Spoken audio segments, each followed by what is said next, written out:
ચાર યુગથી ભટકતો હતો આ જીવડો. જન્મવું ને મરવું, જન્મવું ને મરવું.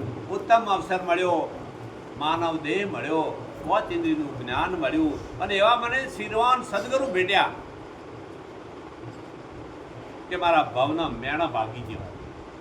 હા, જન્મવું ને મરવું એ તો મેણું છે. આ વાત કોણ જોડે બોલો? જન્મવું એ મેણું ને મરવું એ મેણું. હા, મારું તો મારા ગુરુને ગાલ પડે છે. મારા ગુરુનો ઉપદેશ મારા માથે પડ્યો અને જો હું મરું તો મારા ગુરુને ગાલ પડે છે. હા, મારા ગુરુએ હાથ મેલ્યો, મારી કાયા એમની બનાવી છે. કેવી બનાવી છે? એમની. હા, વજનની બનાવી છે. હા, મૂળ ધર્મની વાત સમજાય છે મને.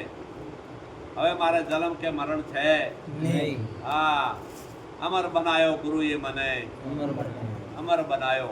હા, આવો મહિમા મને. આ તો ઓબો અમર છે, આ તો કોક ભોમને ભાવે.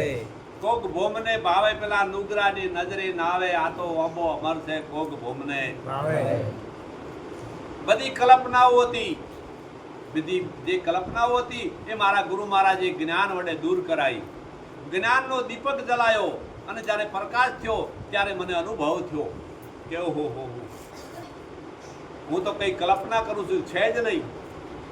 હા, તમે જુઓ, કલ્પનાની અંદર આખું જગત ડૂબેલું છે. કેમ?